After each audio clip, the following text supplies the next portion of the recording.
कादंबरी कथामुख के रस पिपासु बंधुओं, पिछले पाठ में हमने जाना था कि राजा शूद्रक अपने आस्थान मंडप में बैठे थे। वहाँ एक चांडाल कन्या आती है और उस कन्या ने राजा और अन्य वहाँ बैठे हुए राजाओं के ध्यान को आकृष्ट करने के लिए एक बांस की छड़ी से, बांस की यष्टि से फर्श को पीटा था। उसके बाद राजा ने उसे देखा। पहले तो ये बताया कि उस चांडाल कन्या के आगे आगे एक चांडाल पुरुष था, शुभ्र वेश था जिसका, ऐसा चांडाल पुरुष था। और उस चांडाल कन्या के बाद में पीछे की तरफ एक बच्चा जिसके हाथ में पिंजड़ा है और पिंजड़े में एक तोता है। अब यहाँ ये बता रहे हैं आगे कि उस चांडाल कन्या को राजा ने किस रूप में देखा। तो देखिए, अब यहाँ उस बच्चे का वर्णन किया है पहले, और उस बच्चे से अनुगम्यमान थी वह चांडाल कन्या जिसको राजा ने देखा। देखिए कैसे, आकुलाकुल काक पक्षधारिणा कनक सलाका निर्मितमपि अंतर्गत शुक प्रभा श्यामायमानं मरकतमयमिव पंजरम उद्वहता चांडाल दारकेण अनुगम्यमानाम चांडाल कन्याम स ददर्श। यहाँ पूरा जो वाक्य बनेगा वह बनेगा चांडाल कन्या का विशेषण। इसमें लिखा अनुगम्यमानाम, चांडाल दारकेण अनुगम्यमानाम, इतना ही है। एक चांडाल शिशु या चांडाल अर्भक या पोत, बच्चे को पोत भी कहते हैं, अर्भक भी कहते हैं, शिशु भी कहते हैं। तो चांडाल पुत्र, एक चांडाल बालक के द्वारा अनुगम्यमान उसको देखा, पीछा की जाती हुई को देखा, यानी पीछे पीछे उसके था। तो ये विशेषण चांडाल कन्या का बना दिया। अब दारकेण, दारकेण चांडाल दारकेण तो तृतीयांत है, इसका विशेषण क्या है देखिए। इसका एक विशेषण है आकुल आकुलम, आकुल आकुल काक पक्षधारिणा दारकेण।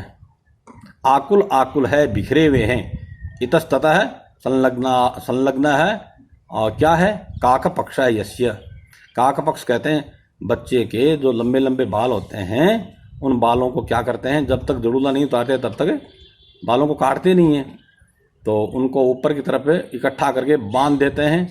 और बांधा हुआ जो बाल है बच्चे का, बाल समुदाय, उसको काक पक्ष कहते हैं। इसी का नाम है शिखंडक। तो जिस बच्चे के शिखंडक का शिखंडक है, उसके शिखंडक के जो बाल हैं वो फैले हुए हैं चारों तरफ, सिर के ऊपर इधर उधर बिखरे हुए हैं, ऐसे आकुल आकुल काक पक्ष वाले दारक के द्वारा अनुगम्यमान थी। ये विशेषण हो गया चांडाल दारक का। दूसरा विशेषण है कनक सलाका निर्मिताम अपि। यहाँ पर कौन है कनक सलाका से निर्मित? कनकस्य सलाका भी निर्मितम आसीत पंजरम, यत् पंजरम बालकेन उद्धृतम आसीत तत्पंजरम कनक सलाका भी निर्मितम आसीत। कहा है कनक सलाका निर्मिताम अपि, यद्यपि तत्पंजरम कनकस्य सलाका भी, इसी का माने तार, तंतु, मोटे मोटे तंतु, सोने के बने हुए तंतु थे, तार इसको बोलते हैं, वायर। तो जैसे आजकल लोहे के तार होते हैं जिनको जीआई वायर बोलते हैं, ऐसे ही कनक के तारों से वह बना हुआ था पिंजरा। फिर भी कैसा था? फिर भी कहते हैं कि अंतर्गत सुख प्रभा श्यामायमान था। अंतर्गत सुख, अंतर्गतस्य सुखस्य, अंतर्गतस्य सुखस्य, अंतर्गतस्य मध्यगतस्य, मध्य स्थितस्य सुखस्य कीरस्य, अंतर उसके क्या है, तोता बैठा हुआ है। उस तोते की जो हरे रंग की प्रभा है, उस प्रभा से, तस्य प्रभया श्यामायमानम आसीत तत्पंजरम, वह पिंजरा काला काला बन रहा था, गहरा, यानी सोने के तारों से बना हुआ होकर के भी अंदर के पिंजरे के अंदर के तोते की जो चमक है वो तारों पर पड़ रही थी, भीतर से आ रही थी बाहर। अब हरा और गोल्डन जो दोनों रंग मिलेंगे, स्वर्णिम रंग दोनों मिलेंगे, तो थोड़ा श्याम श्याम वर्ण वाला, गहरे हरे या फिर यूँ कहिए काला काला सा नजर आ रहा था। ऐसे पिंजरे को जिसने उठा रखा था। अब वो पिंजरा कैसा लग रहा था, ये उपमा दी है कि वह पिंजरा मरकत मयम इव आसीत। मयम यहाँ स्वरूपार्थ मयट प्रत्यय लग गया कि वह पिंजरा मरकत मणि से बना हुआ था, मानो, लेकिन मानो नहीं करेंगे यहाँ, जैसे मरकत मणि से कोई पिंजरा बना हुआ हो, ऐसे पिंजरे के समान वह पिंजरा लग रहा था। तो यहाँ उपमा हुई है, मरकत मणि से बने हुए पिंजरे के समान वह पिंजरा था। तो ऐसे पिंजरे को उद्वहता दारकेण सा अनुगम्य माना आसीत तथा भूतम पंजरम उद्वहता धारेता चांडाल दारकेण चांडालार्भकेण सा चांडाल कन्या का अनुगम्य माना अनुश्रीय माना आसीत। इस पूरे वाक्य में पहला तो यह है कि चांडाल कन्या का विशेषण है पूरा वाक्य, इसके भीतर चांडाल दारक शब्द का प्रयोग हुआ है, तो उसके तृतीयांत विशेषण उसके हैं। पंजरम उद्वहता ये भी इसका विशेषण ही है। वो पिंजरा कैसा था ये भी बताया है। चांडाल दारक खुद कैसा था उसके लिए कह दिया आकुल आकुल काक पक्षधारी। दूसरा विशेषण है पंजरधारी, ये दो विशेषण है। पिंजरा कैसा ये बताया, पिंजरा कैसा है, सोने का बना हुआ है, लेकिन भीतर रखे हुए तोते की प्रभा के कारण काला काला लग रहा है और लगता है जैसे वह मरकत मणि से बना हुआ है। मरकत मणि से बने हुए पिंजरे को धारण किए हुए था। यद्यपि सोने का बना हुआ है किंतु मरकत मणि से बने हुए जैसा वह लगता था। अब दूसरा विशेषण उस चांडाल कन्या का क्या आता देखिए, असुर गृहीत अमृत, असुर गृहीतामृत अपहरण कृत कटु कृत कपट पटु विलासिनी वेशस्य श्यामतया भगवतः हरेर इव अनुपूर्वतीम। अब इस वाक्य को ऐसे करेंगे, भगवतः हरे अनुपूर्वतीम इव ताम चांडाल कन्याम स ददर्श। भगवतः हरे अनुपूर्वतीम, भगवान विष्णु का अनुकरण करने वाली को देखा। वह भगवान विष्णु का अनुकरण किस रूप में कर रही थी? भगवान विष्णु ने एक बार मोहिनी रूप धारण किया था, विलासिनी वेश धारण किया था, विलासिनी का रूप स्त्री का रूप धारण किया था। वह स्त्री का रूप कैसा होता है? कपट पटु होता है। कपटे छल के मामले में छले, पटु मानी चतुर है। कौन होता है कपट के मामले में चतुर, कपट करने में माहिर? ये होता है वेश, किसका? मोहिनी का वेश, मोहिनी का आकार, मोहिनी रूप अर्थात मोहित करने वाली जो स्त्री, वह स्त्री का जो वह रूप है वह बड़े बड़ों को मोहित कर डालता है। आपने अनेक ऋषि मुनियों की कहानियां सुनी होंगी, मोहिनी के रूप पर मोहित हो गए और अपना तपोभंग उनका हो गया। यहाँ वह चांडाल कन्या कैसी लग रही थी? भगवान विष्णु ने जो मोहिनी का रूप धारण किया था, उस मोहिनी रूपधारी भगवान विष्णु का वह अनुकरण कर रही थी। ऐसी को उन्होंने देखा। कब कैसे ये मोहिनी रूप वाला मामला आया? तो कहा असुर गृहीत अमृत, असुरैहि गृहीतम यत् अमृतम और तस्य अपहरणे तस्य पुनः ग्रहणे कृत है मानी रचिता है। किम रचिता है? तो कहा कपट पटु विलासिनी वेश है ये न। कपट में पटु जो विलासिनी वेश है जिसने धारण किया है, किस लिए? असुरों के द्वारा ग्रहण कर लिए गए अमृत को छीनने के लिए विलासिनी का वेश धारण किए हुए भगवान विष्णु का वह अनुकरण कर रही थी। अब अनुकरण कैसे करेगी वह? समानता होनी चाहिए। क्या समानता है कि उस चांडाल कन्या में समानता थी। उसका रंग कैसा था? श्यामल थी वह। और भगवान विष्णु जब मोहिनी रूप धारण किए हुए थे उस समय वो कैसे लग रहे थे? विष्णु जी का स्वतः शरीर कैसा है? श्यामल है। जब वो मोहिनी रूप धारण किया तो वो भी श्यामला थी, वह भी मोहिनी भी श्यामलता से युक्त ही बनी। अरे सोने की चीज सोने सुनहरी बनेगी और लोहे की चीज लोहे जैसी बनेगी। जो कारण जैसा होगा उससे बनने वाला कार्य भी तो वैसे ही होगा। कारण के गुण कार्य में आते हैं। तो इस तरह यहाँ कहा कि श्यामलतया, यहाँ श्यामलता शब्द है। श्यामलता मतलब कालापन। तो कालापन के कारण से, क्योंकि वह कन्या भी कालापन युक्त थी और विलासिनी वेशधारी भगवान विष्णु भी काले काले ही थे उस समय, इसलिए श्यामलता के कारण से वह भगवान विष्णु का अनुकरण कर रही थी। कौन से विष्णु का? हर समय वाले नहीं, जिस समय उन्होंने मोहिनी वेश धारण किया था उस समय का, उस समय के जो भगवान हैं उस तात्कालिक भगवते विष्णु हो रूपम अनुकुर्वतीम ताम चांडाल कन्याम स राजा शूद्र के ददर्श। तो यहाँ पर भी उपमा अलंकार बना है। इसके बाद आगे कहते हैं संचारिणीम इव इंद्र नील मणिपुत्रिकाम सा चांडाल कन्या कीदृशी प्रतीयते कीदृशीम स अपश्यत मणिपुत्रिकाम इंद्र नील मणि निर्मित पुत्रिकाम इव, वह पुत्रिका के समान लग रही थी। पुत्रिका किसे कहते हैं? पुत्रिका देखिए पुतली को कहते हैं। आपने पुराने कोई मंदिर अथवा कोई राजमहल देखे हो जिनमें कलाकारी पत्थर पर की हुई हो, खुदाई करके चित्रकारी, पत्थर को खोद करके तरह तरह के चित्र बनाए हुए हों जिन मंदिरों पे, जिन दीवारों पे, जिन भवनों में, तो वहाँ एक बात और भी देखने को मिलेगी। दीवारों में लगे हुए होते हैं खंभे, और उन पत्थर के खंभे, उन खंभों के ऊपर छत टिकी हुई होती है।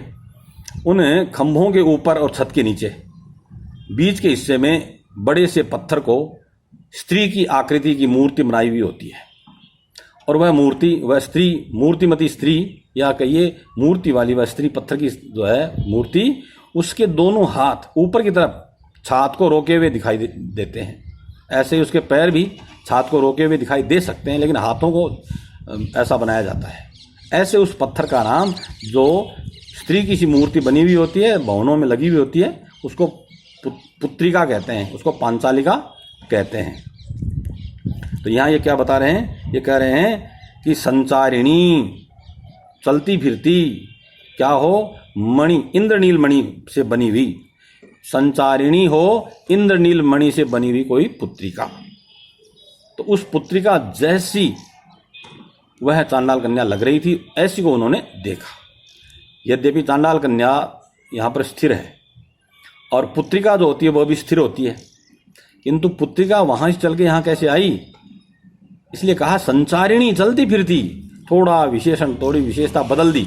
पुत्रिका की जो विशेषता होती है स्थिरता, उस स्थिरता को इन्होंने बदल दिया कि चलती फिरती मानो इंद्र नीलमणि पत्थर की बनी हुई कोई पुत्रिका हो, उस जैसी वह लग रही थी। मुझे यहाँ उत्प्रेक्षा अलंकार लगता है, क्योंकि चलती फिरती पुत्रिका होती नहीं है, और यदि चलती फिरती हो तो उसका अनुकरण कर सकेगी। यहाँ उत्प्रेक्षा मुझे नजर आया।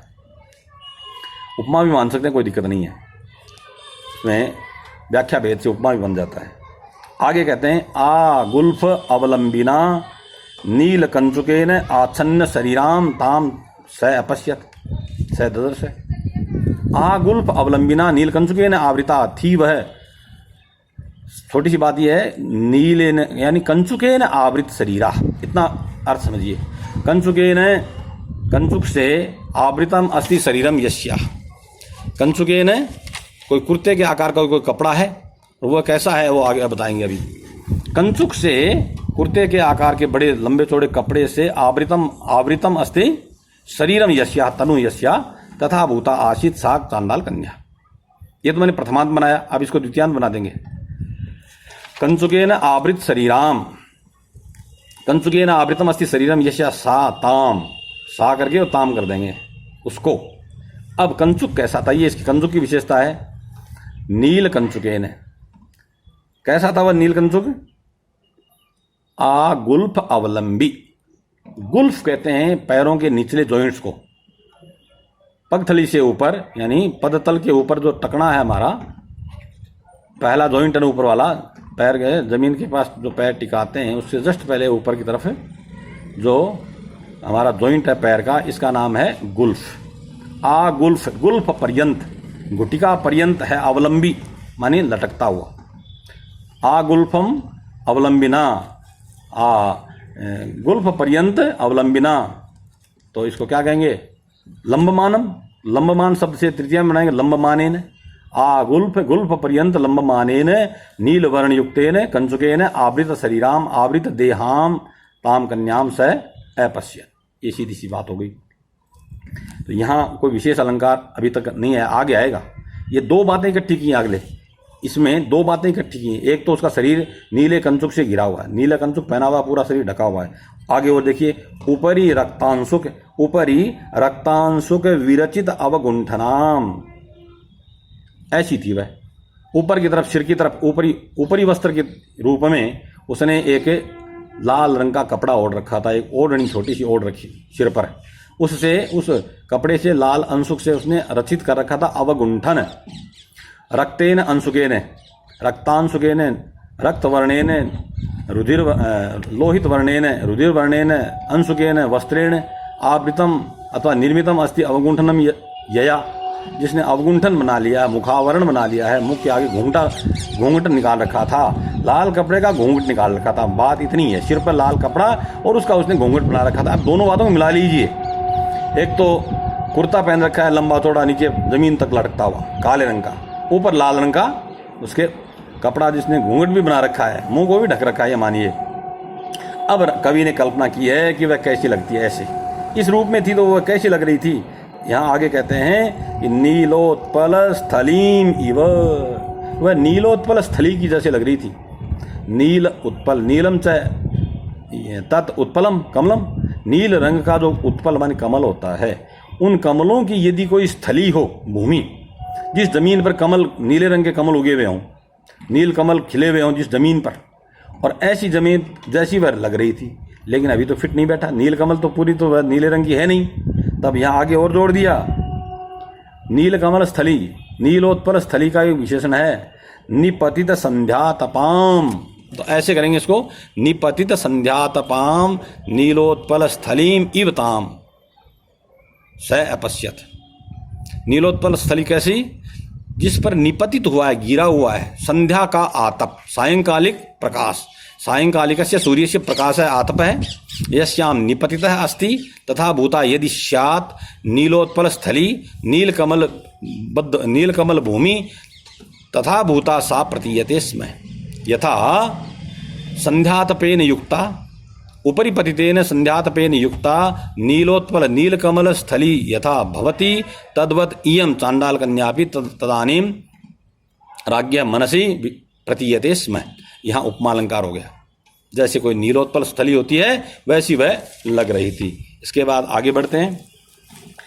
एक कर्णावसक्त दंत पत्र प्रभा धवलित कपोल मंडलाम, वह धवलित कपोल मंडला थी। धवलित कपोल मंडला, कपोल कहते हैं गाल को, कपोल का मंडल धवलित था। किससे?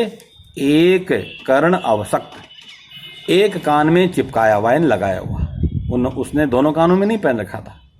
एक कान में सफेद रंग का कोई दंतपत्र, कर्णाभूषण होता है, कान में पहनने का कोई आभूषण है, जो उस वक्त दोनों ने पहन रखा था, उसने कन्या ने, वह कोई सफेद रंग का था, श्वेत वर्ण था। और वह उसकी जो चमक निकल रही थी आगे की तरफ, उस चमक ने उसके एक तरफ के गाल को क्या कर दिया था, कपोल को धवलित मानी श्वेत वर्णीकृत कर दिया था, श्वेतित कर दिया था उसने। दंतपत्र की प्रभा से उसका कपोल देश गंडस्थल एक तरफ से श्वेत हो गया था। तो इससे फिर क्या हो गया, फिर इससे क्या वो हुआ फायदा, आगे बताएंगे। ऐसा होने से कैसी लग रही थी वह रात जैसी लग रही थी। देखिए कैसे, उद्यत इंदु किरण प्रभा छुरित मुखीम विभावरीम इव स अपश्यत चांडाल कन्या। अब वह चांडाल कन्या कैसी लग रही थी, विभावरी जैसी लग रही थी। विभावरी कहते हैं रात्रि को। विभावरी कैसी हो, उद्यत इंदु किरण प्रभा छुरित मुख हो जिसका, उगते हुए चांद की किरणों से प्रकाशित हो मुख जिसका, ऐसी हो रात, उस रात जैसी वह लग रही थी। इसका समास कर लेते हैं। उद्यन, उद्यन उदयम प्राप्नुवन, उदयम प्राप्नुवन यह इंदु, इंदु मानी चंद्रमा, तो चंद्र है। तस्य किरणैहि, तस्य किरणैहि तेषां प्रभा, तेषां प्रभया, तेषां किरणानां प्रभया ज्योत्स्नया प्रकाशेन छुरितम, छुरितम मतलब हो गया रंजितम अथवा श्वेत वर्ण, श्वेतितम, श्वेत प्रकाशितम अस्ति मुखम यस्याह तथा भूता या भवती विभावरी। तो यहाँ प्रथमांत बनाया मैंने, प्रकाशित मुखा कर दिया। अब इसको द्वितीया में लगाएंगे तो प्रकाशित मुखीम, ये द्वितीया। मुखा जो मैंने बनाया वो भी ठीक नहीं है, वो मुखा ने बनकर के ई बनेगा लास्ट में, तो प्रकाशित मुखी बनेगा प्रथमा में और द्वितीया में बनेगा मुखीम।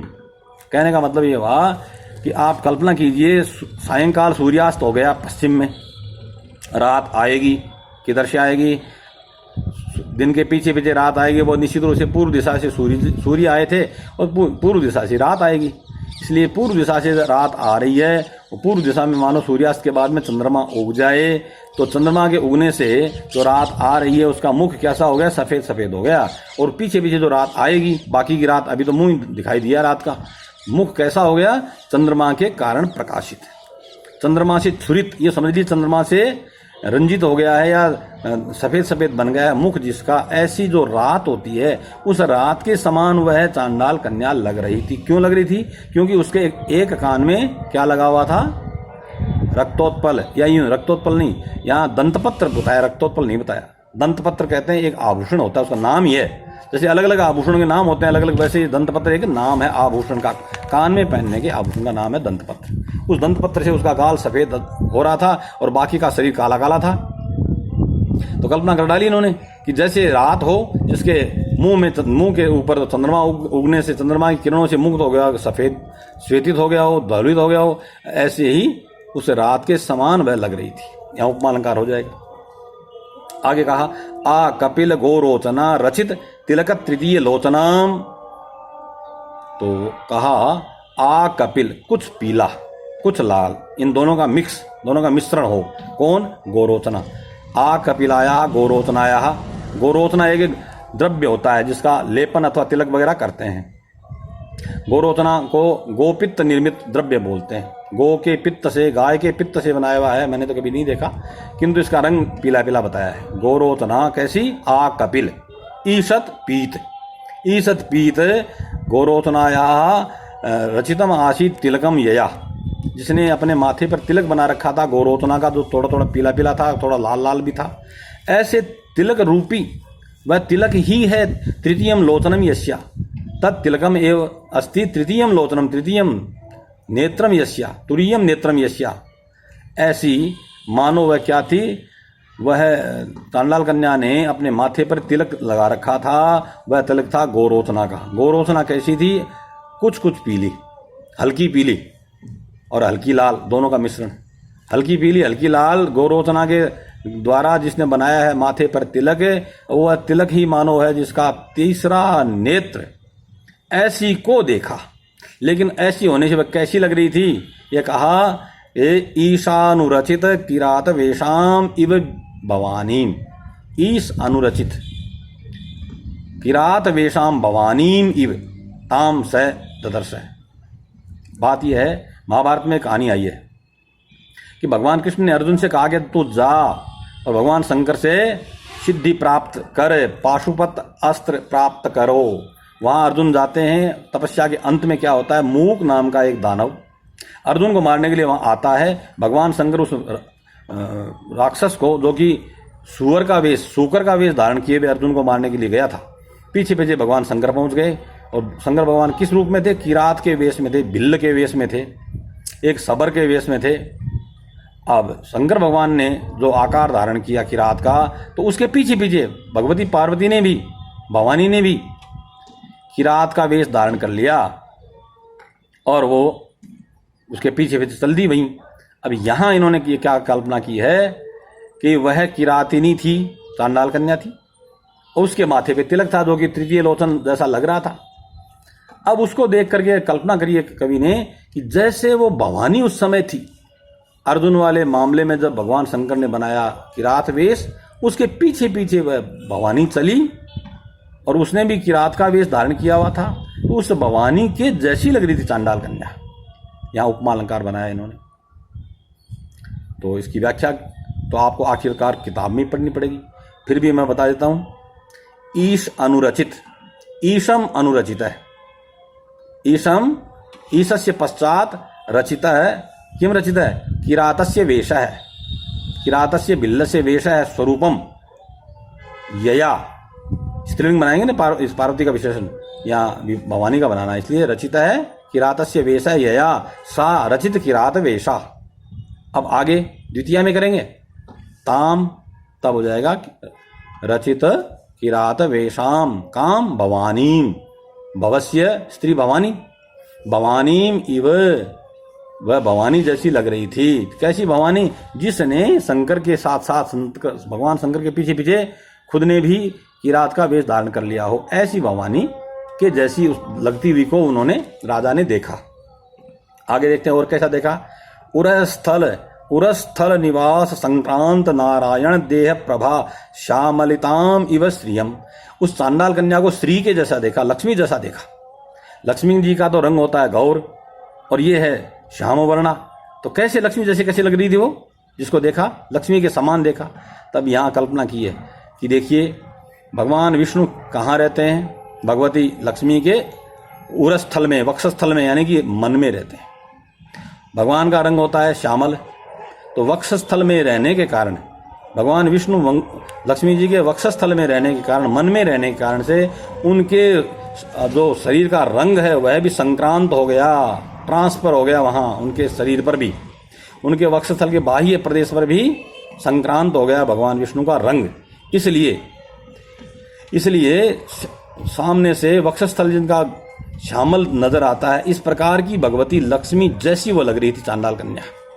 इसको संस्कृत में कैसे कहा, उरस्थल निवास, उरस्थले वक्षस्थले निवास, तो निवासेन निवास कारणेन संक्रांत है, संक्रांत है, किम संक्रांत है, संक्रांता करेंगे श्यामलिमा, या यहाँ पर क्या शब्द आएगा, श्यामलिता आएगा शब्द, कालिमा, श्यामलिता, श्यामलता या श्यामलिता, क्या करना चाहिए इसको, श्यामलता, श्यामलिता लिखा हुआ है, श्यामलिता बनता है क्या, श्यामलित, हाँ बन जाएगा। श्यामल शब्द से श्यामलित, जैसे हर्ष से बनता है हर्षित, दर्प से बनता है दर्पित, ऐसे ही श्यामल शब्द से श्यामलित बन जाएगा। कैसे बनेगा श्यामलित, उरस्थल निवास, उरस्थले निवासेन संक्रांता, यानी प्रतिबिंबिता, नारायणस्य यह देह, नारायण देहस्य भगवान भगवतः विष्णु देहस्य शरीरस्य प्रभा, प्रभा, प्रभा को तृतीया में ले जाएंगे, प्रभया, या हेतु में तृतीया, प्रभया, प्रकाशेन, छायया, कांत्या, दीप्त्या, श्यामलिताम, श्यामलित, श्यामवर्णिताम, धूमायिताम, धूम्रवर्णिताम इव श्रियम लक्ष्मीम। तो ये थोड़ा कठिन नहीं है, शब्द थोड़े कठिन है, इसके अर्थ कठिन नहीं है कि उरस्थल में निवास करने की वजह से संक्रांत हो गई है लक्ष्मी जी के ऊपर, लक्ष्मी जी के वक्षस्थल पर संक्रांत हो गई है, यानी प्रतिबिंबित हो गई है भगवान विष्णु की छवि, भगवान विष्णु की श्यामलता, जिस लक्ष्मी के वक्षस्थल पर उभर गई है, यानी कालिमा छा गई है, थोड़ी गोरा वर्ण कम हो गया, ऐसी हो श्री लक्ष्मी, उस लक्ष्मी जैसी वो लग रही थी, क्योंकि वह कन्या है, वह श्यामवर्णा है, और भगवती लक्ष्मी होती हैं गौरवर्णा। इसलिए इसको थोड़ा बदलना पड़ा कि जब लक्ष्मी जी गौरवर्ण को त्याग करके श्याम वर्ण को धारण कर लें, कब करेंगी, कि मन में रहने के कारण, मन में रहते हुए भगवान विष्णु के रंग को उन्होंने, रंग जिनके वक्षस्थल पर छा गया हो, इस प्रकार की थोड़ी कल्पना करनी पड़ी है। बाकी यहाँ पर भी उपमा अलंकार उन्होंने फिट कर दिया। उसके बाद कहा कुपित हर हुताशन और दह्यमान मदन धूम मलिनी कृताम इव रतिम। वह चांडाल कन्या रति जैसी लग रही थी। रति होती है कामदेव की पत्नी। कामदेव की पत्नी तो बहुत ही शुभ्र वर्ण गौरवर्ण है। तो यहाँ क्या कहा, क्या कुपित हर हुतासन, कुपित बने हुए कामदेव को भस्म करने के लिए जब भगवान शंकर कुपित हुए थे, कुपितस्य हरस्य शंकरस्य हुतासनेन अग्निना क्रोधाग्निना, और दह्यमान है यह मदन है, दह्यमान है ज्वाल्यमान है यह कामदेव है, तस्य धूमेन है, वहाँ जो धुआं हुआ जलते हुए कामदेव का जो धुआं निकला, तो ते तस्य धूमेन है, और मलिनी कृता अर्थात श्यामवर्णी कृता या रति, मेरे पास में रति वहीं तो थी जब कामदेव जल रहा था, तो रति भी उसके पास में ही थी। कामदेव जब जला उसका निकला धुआं लग गया रति के, उससे रति भी बन गई काली। तो उस समय की रति के समान वह लग रही थी। और यहाँ भी उपमालंकार हो गया। उसके बाद कहा उन्मद हली हल आकर्षण और भय पलायिताम इव कालिंदीम। कालिंदी कहते हैं यमुना नदी को। और यमुना नदी एक बार क्या हुआ, एक कहानी है भागवत पुराण में, वो ये लिखा है कि एक बार भगवान जो बलभद्र हैं, बलराम जी हैं, दाऊ, उन्होंने मदिरा का पान कर रखा था और नशे में मद में उनको क्या याद आया कि चलो यमुना जी में खेलते हैं। अब यमुना जी अपनी जगह पर बह रही हैं और बलभद्र जी को तो घमंड हो चुका था, यमुना जी इधर आओ। अब यमुना जी चल के कैसे आती, आ सकते हैं क्या? नदी थोड़ी चल के आ जाएगी उनके पास में खेलने के लिए। तो उन्होंने क्या किया, अपने हल को उठाया, जोर से ज़मीन पे गाड़ा और खींचने लगे। अब उसके खींचने के डर से यमुना जी ने क्या किया, अपना रूप ही बदल दिया, वहाँ से हट गई, स्त्री रूप धारण कर गया, कैसे भी करके वो अंतर्धान हो गई, गायब हो गई वहाँ से। तो यहाँ इस चांडाल कन्या को कहा है कि वो गायब हुई, जो वो यमुना जी, मानो यमुना जी चल के यहाँ आ गई। यमुना जी का रंग माना जाता है, पानी का रंग वहाँ श्याम माना गया है, गंगा जी का श्वेत माना गया है। तो वह गंगा यमुना जैसी लग रही थी।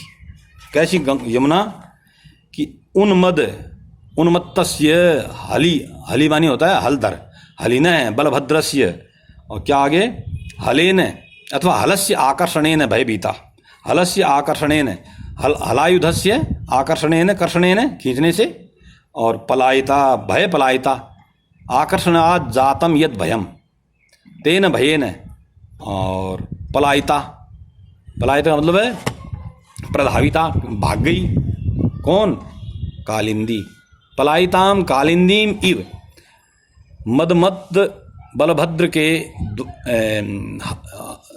मदमत बलभद्र के द्वारा हल से आकृष्यमान, अथवा हल के आकर्षण से, हल के खींचे जाने के डर से जो पलायित हो गई, भाग गई भगवती कालिंदी यमुना नदी। और उस यमुना नदी, ऐसी यमुना नदी, भागी हुई यमुना नदी के समान ये लग रही है, मानो यमुना नदी भाग करके यहाँ आ गई। यहाँ उत्प्रेक्षा नहीं है तो ये उपमा ही, लेकिन मैंने हिंदी में मानो कह दिया। तो उस चांडाल कन्या को देख करके उन्हें लगा कि ये वह भागी हुई यमुना नदी ही है। किसके डर से, मत वाले बलभद्र के आयुध, हलायुध के कारण से, यानी कि हल्के कर्षण के भय से भागी हुई यमुना नदी जैसी ये लग रही हैं। ऐसी को उन्होंने, राजा शूद्रक ने देखा। आज तो बातों बातों में वीडियो काफ़ी लंबा हो गया है, अपलोड होने में दिक्कत होगी, और सायंकाल है, अंधेरा भी काफ़ी फैल चुका है, इसलिए बात का यहीं पर समापन करते हैं। बाकी अगले पाठ में देखें।